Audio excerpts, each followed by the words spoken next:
Good morning. Good morning. Good morning. Good morning. Oh, I'm so glad you're here with me this morning. This is awesome. I am very appreciative of having you on. We've got a lot of stuff going on today. I think about what we have, and I am absolutely impressed that so many of you have continued to join in with me and have stayed with me along these lines, to make sure that I'm going to lower my desk here a little bit. So I'm going to get close to you for a second. There's a lot to be said for everything that's going on and how you've been able to help me. And I'm truly appreciative of that. We're going to talk again today a little bit about blind spots and why they're so important to know what you have. What blind spots do you have? We all have blindness. We all have blindness in our lives, but we need to understand where that blindness comes from. We don't need to understand it. You can go through life blind, and that's fine. There's nothing wrong with that.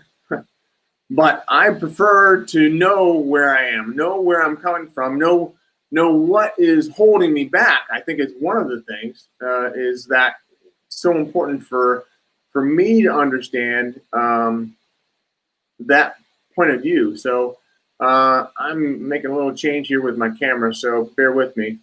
But that's just understanding your oh, I went the wrong way. So understanding what's holding you back is very important because, I'm sure you all want something different. You all want more than what you have today. Maybe more money, maybe more time, maybe more whatever. But if you could get that, or if you know how to get that, what would that mean? What would it mean if you were able to get what you want? I mean, how would it look? What would it look like? I can't sit on my chair because I'm too short.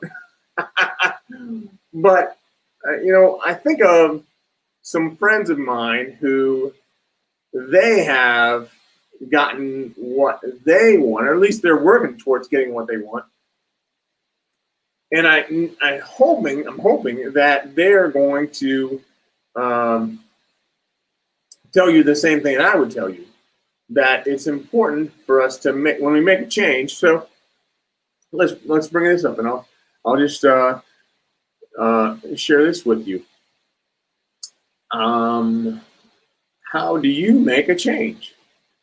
So we're talking about blind spots, but when it comes to blind spots, we all know that we have blindness, but what causes the blindness and what would it mean if we made the change, and how do you make the change? From my point of view, you really can't make a change unless you have vision. Your vision has to be some desired state, some desired future that you have in mind, and you have to be set on it. So for me, it was having my desired state of being a speaker and helping people to overcome their struggles and their challenges. So that's really what I want to do. I live every day to help people with that. I remember having a conversation with my brother about 3 years ago. I was sitting in a parking lot, and I was on the phone with him, and I said, how am I going to do this? What am I going to do? Because I was out of money, out of luck, out of everything, and out of ideas. And I said, what can I do? He said, well, what's your plan B? I said, I don't have a plan B. This is going to work.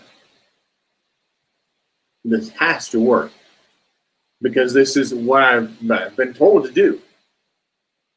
So without having vision, without having that that vision of what it is that I was going to do, and a clear idea of how I was going to do that, I don't think it would have been possible to do what I've done so far. So this is one of the areas where I think it's crucially important to understand. You need to have vision, and an unfailing and unwavering vision. Now, yes, you may have to pivot at different points, but that unwavering vision has really been what has propelled me to the point where I am today. So there's somebody else that I'd like to bring on to this call, and I think he also has pretty good vision, but I'll let him tell you a little bit about that, and that's my friend Wes Wyatt. Wes, how are you? I'm doing good. How you doing? I'm great, thanks. It's good seeing you this morning. Good seeing you. Hey, thank you. So tell me a little bit about your vision and how you've been able to see and to get to where you are. So I'm going to go off screen here for a little bit, and I'll let you talk. Okay. I mean, so far as vision is concerned with me, I agree with you on the whole, throw yourself out of the plane, and dive for the parachute kind of a thing. That idea works good. But I do think that I probably straddle the idea with your brother as well, of having other things as kind of contingency plans, not because of any other reason other than if you look at what we have this year, especially this year, sometimes you have to zig and zag to kind of make things work. And if you don't have a plan B, C, D, I would go beyond your brother, and have several things, kind of working. You are probably going to be in trouble. With you, I think that a better way to say what you said would be, I'm going to make this happen no matter what. But the thing is you may change the way that you did things, and did change the way that you did things. A great example would be, you would normally go out and speak in public. You may do an assembly. You may do a live appearance somewhere. Your zig was you decide to do things online via Zoom, via something like this on StreamYard or Ecamm. But, you did exactly what I'm talking about. So I think that having a contingency plan and kind of planning for the worst, hoping for the best, and kind of meeting it somewhere in the middle is probably the best route to go down. At least that's my own humble opinion. Yeah, it's not a bad opinion. I think you're probably making a lot of sense to a lot of people. I think how I would look at this from my perspective of the change that I made would be to look at it from a point of view of not necessarily a plan B or C or D, but yes, pivoting is one thing. So I've done that, but and that's really important to be able to be flexible. But from a vision perspective, at least for me, I think the vision of helping people with their struggles, helping people with whatever it is they're going through, that has not wavered. And I think that vision has stayed the same. Well, one thing I will tell you, Brian, that I think more people need to do, and I think even you and I spoke about this when we had an interview not that long ago. I think people should go the way of a postage stamp and stick and stay till they get to their destination. You definitely do that. And I agree 100% with you that if you don't have a laser focus on where you want to be and then work backwards and make sure that you do what you said you were going to do, that is of the utmost importance. I think what I'm talking about more than anything is kind of like a plane, as an example. It takes off and lands, of course, and it's got a lot of instruments and a lot of things that you have no idea necessarily why you're riding it that's going on. But as smart as that plane is, there's still somebody in there too, usually, sometimes three, that are making hundreds, if not thousands, of tiny little alterations and changes while they're in the air. Will the machinery do it? Absolutely. Are there things that you use, whether it be Ecamm or StreamYard or Buffer to put stuff out, that automate stuff? Absolutely. But you jump in and do little changes here and there that adjust it and massage it along the way.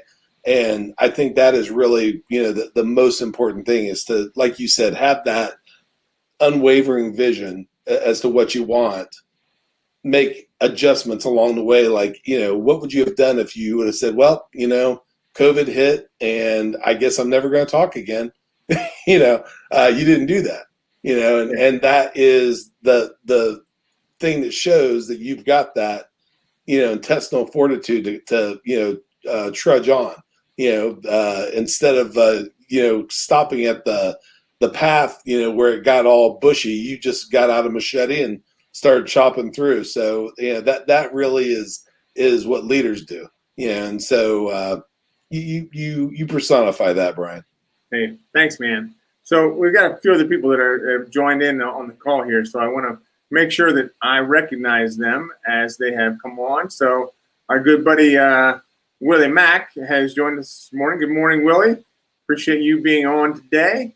And then our good friend Rhonda has joined. Thank you very much, Rhonda, for being live. That's awesome. And let's see who else here.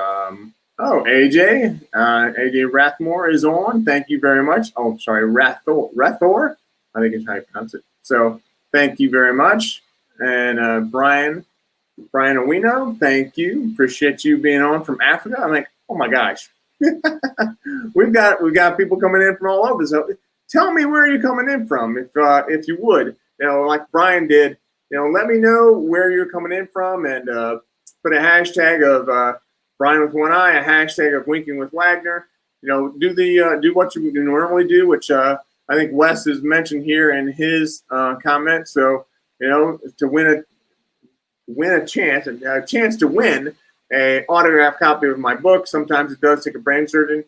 Take your pic of yourself winking and then post it in your timeline. So tag me in your post, Brian Wagner, and then put in the hashtag of Winking with Wagner and a hashtag of, Winking without Wagner maybe, and Brian with one eye. So, and also want to make sure you're aware that I have a membership site, and this membership site is there, the last line, and it is HTTPS Brian Wagner -Podia. So that is something where you can go and you can take advantage of some specials, some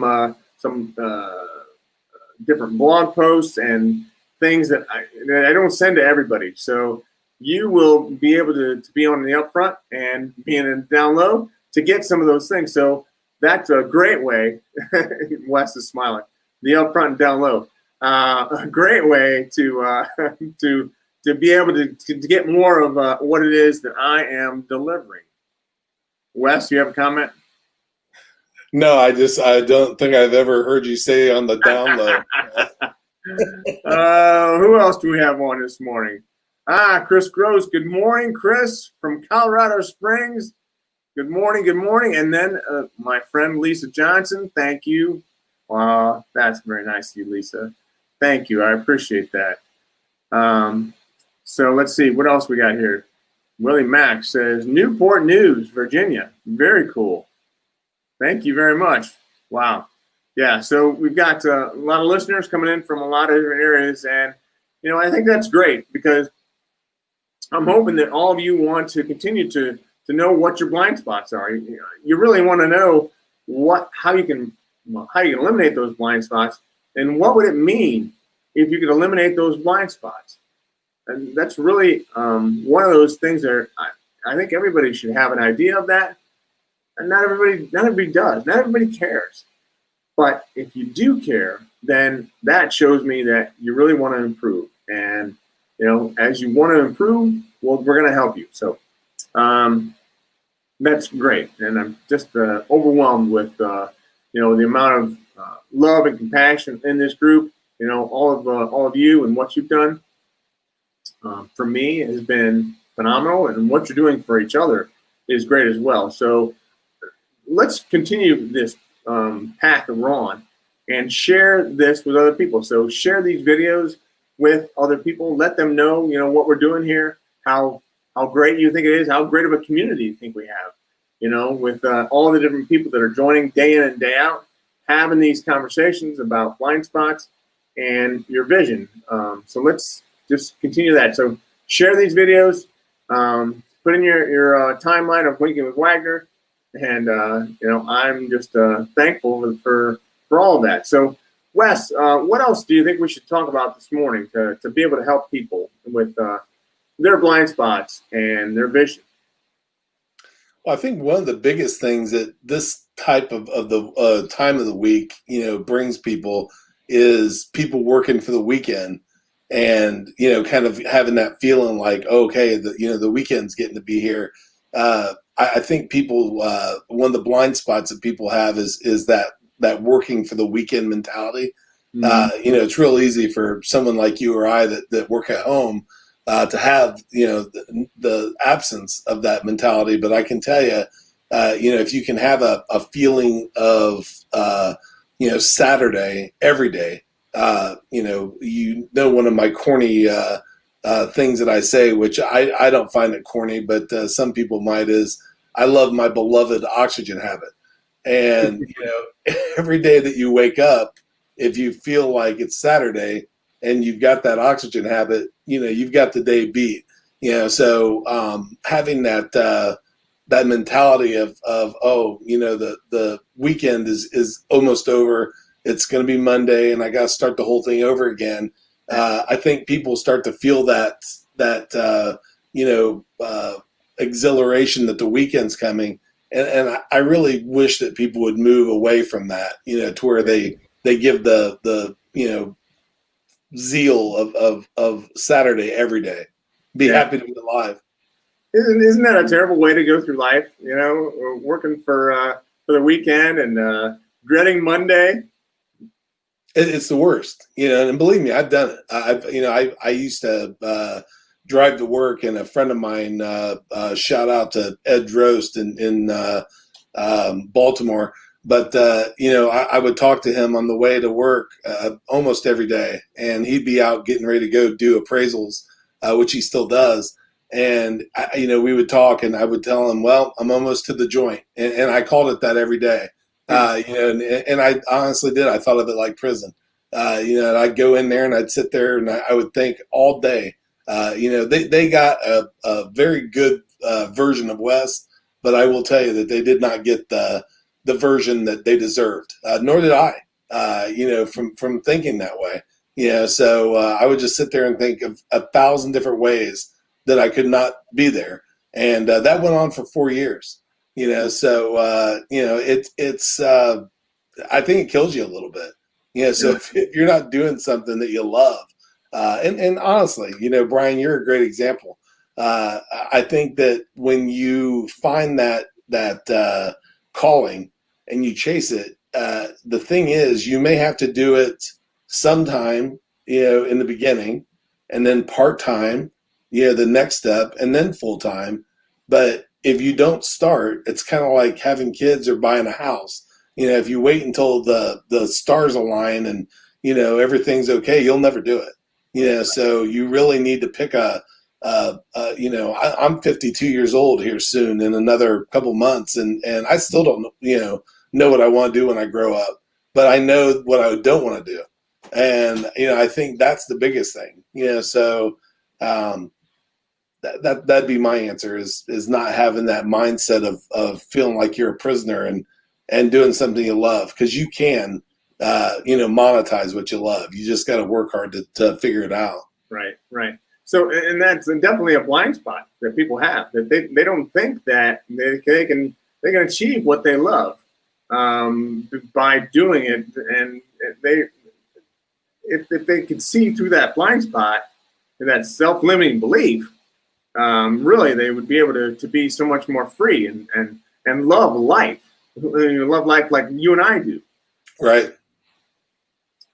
So what are some of the ways that everybody listening, I'm really interested to find out, what are you thinking of when it comes to what you want to do? What maybe you think that you can't do something, and if you could do that, that every day would be great. Well, what do you have that you're thinking of that you would like to do that you don't feel like you can? And tell me that, and tell me why. Just if it's you're listening on live, put in hashtag live. If you're listening in the replay, put in hashtag replay. But I'll come back to these videos and I'll answer your questions after the fact if you're able to put something down on the comments. But if you're not, then let me know when you can, and I'll certainly answer it when I have a chance. So if you would just do that for me, put in there what it is you would like to do, and what is it that you think is preventing you. So I thought for a long time that I was an IT sales guy, and I would always be in IT sales because that's what I did. That's who I was. It's what I was good at. Well, I thought I was good at it. I think I'm good at a lot of stuff. But I realized that after my last job left me, I realized that this is not what I'm cut out for. And I knew that this speaking business and speaking career was looming for me. I knew that that was really where my passion was. So once I had that situation, I then knew for a fact that this is where I'm meant to be. But where do you think you're meant to be? Tell me about it if you would, please. Thank you. So in the comments, put in your where you think you're meant to be. What do you think you're made out for? And if you're not currently utilizing that, you're not currently, demonstrating that to the world, why? So I'd love to help you in any way. Having said all that, we're at about 22 minutes in here, Wes. What do you think from another perspective of, we talked a lot about vision. We talked a little bit about blind spots and the blind spots that are holding you back. But what about the blind spots that are out there that you have that are you don't realize the good you can do in the world? You don't realize, for example, I'm thinking of my daughter. She told me, what I meant to her. She told me in this letter on Father's Day, she told me, so much that I was doing for her that I didn't realize. Now it's a blind spot. So what are some of your blind spots that you might think of for yourself that you have that you can help people with, you can use for good, and they're not negative blind spots? Well, I think the biggest thing that people need to do, even if it's in the smallest of ways, is to get involved in a mastermind. Even if it's a mastermind of two. You and I do this, where in a former world, I've had two things that, have been in my life. One, as you guys can tell, I'm a big guy, big spooky looking fella. Even though when I smile, maybe I take away from it a little bit, but I spent a lot of years in security. But after that, I was in tech support. And Brian will ask me on a regular basis, how in the world are you so patient? And probably within the last day. And, I spent a lot of time sitting around and listening to people on tech support and customer service calls. And it just gives you a patience, that you don't realize. But when Brian and I get together, sometimes you think of a Alcoholics Anonymous meeting. Now I've been to them with friends, but I've never been in one myself, or been part of one myself, I should say. But one of the things that they say is sometimes you need the meeting, and sometimes the meeting needs you. I look at that with Brian and I in that mastermind. Another group that I'm in that's a mastermind, it's called a mega mind. Those people will kind of mend together. And what happens when you have a running partner or kind of a brain trust or a group that does that with you, they will tell you, the things that you're doing right and the things that you're doing wrong. And if they're honest, of course, if you ask, for it, they'll tell you. And I think it's so important to have people tell you those things, because if you ask them, if you are open to it and say, hey, what's something that I could do to help? Brian, you do it with me. How's my sound? How's my video? How'd things look? And I tell you, and I give you my answer, long-winded, albeit. But I didn't say that. Yeah, and I know you were thinking it, so I brought it up first. That's one of my blind spots. I'm off topic on purpose, like you said, but I do get around to the point at some point. There is usually a ending to it, but I do think that getting that information from somebody, and whether or not it's one, like I said, a group of one, where you just have one running partner, or have a whole group, asking for those blind spots of what could I do better, and then turning around and doing that for somebody else is how you grow. It's kind of like if you want to play tennis, you don't go out and play against the neighbor kid. If he's better than you, yes. But, if it's some, 5-year-old kid and you're, acing every single time, you're not going to grow. If you want to get better, you got to go play against somebody that's going to, mop the game with you. And that's how you get better. Same thing happens with a running partner. So I would say just seek out the advice of others, and even though it's kind of cliche, you are the sum of the people you hang around with. So if you want to be good, seek out people that are better than you. If you're the smartest person in the room, it's time to get a new room. Yeah, absolutely. I agree with that 100%. So, our friend here, Willie Mack, he says he's living well, but he's in the trucking industry, and his passion or gift he'd love to connect with others and be able to grow more with them, with the knowledge. So I think, Willie, what you're saying is being a part of a mastermind. And that's, part of what we do here, having others that are, wanting to grow and wanting to experience more, wanting to have a better life, and pour into more other people. So, Willie, I just continue to I urge you to continue to listen and do what we're doing here. Just soak up what everybody else is saying and talk about how we can do better. Wes, would there be other advice you'd offer this guy? Yeah, actually, you've got a lot of windshield time as a trucker. I would say start a podcast. Talk while you're driving. Pay attention, of course. Willie, don't take your eyes off the road.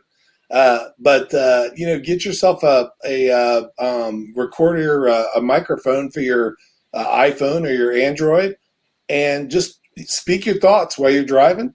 And I bet you got some gems, that you could tell somebody. It may be something about a passion that you have outside of trucking, or it might be something as simple as, your thoughts from the road about how to be a better driver of the things that you've seen. Because I guarantee, as a trucker, you've seen it all and got the T-shirt to prove it. But I would say speaking to a recorder, and then go onto YouTube or Google and put in, how do I edit my audio, and put together Willie's thoughts from the road, and I guarantee you people listen to it. Wow, that's cool. Good advice, Wes. Thank you. Yeah. Every now and again, Well, that is awesome. So great advice. Great way to kind of sum up what we're talking about here with what we can do, what we can deliver to the audience, and how we can help. So I'm thankful that Willie, you were on today, and all the other people that have been on today. So Wes, thank you for your advice, and I think we're continue to serve people well, and hopefully this continues, and maybe you can come on the show again, maybe tomorrow, maybe another day, but we've got a big day tomorrow. So let's talk about tomorrow. At 10 o'clock, we're going to do our regular call, the vision alignment call. And then at 11:30 Eastern, we are going to have the call for Stroke of Genius. And that's really a call where we, begin to really help other people to know what it is that you can do to help you to get through your disabilities that you have, and sometimes using your disabilities and making sure that you know your disabilities are not disabilities. They're really your source of strength. You can use them, much like I've used my eyes, my brain, to be able to help me propel me farther. You can do that as well with whatever your disability is, you perceive disability. So that's something for, and then on top of that, we'll also talk to the different caregivers that we'll have as we're going through our disabilities and whatever stage it is, and we're helping those caregivers to start to realize what we as disabled would want to do, what we want to have them do for us and against us, just to help us through that whole process of being disabled in whatever form or fashion that comes in. So that's at 11:30. Then tomorrow is the 18th, and we are going to have on Emily Smith. And Emily Smith is a former a litigation attorney, and she is phenomenal. So I've had a brief conversation with her already, and I can't wait to bring her on and to have all of you listening on what she is doing in the world now. So she is actually a coach, and she's taken what she knows from litigation, and she's taken it to the executive coaching world, and she actually coaches, executives and lawyers and speakers like me, to be able to live a life that they were intended to live. And I just love everything that she has to do with helping people, and I'm sure that she's going to be a great guest to come on the show. So please listen in at 2:30 on Eastern tomorrow. So Wes, anything else from you? No, sir. All right. Well, thank you very much for being on. Thank you all for listening. And as always, keep one eye on the road. Bye.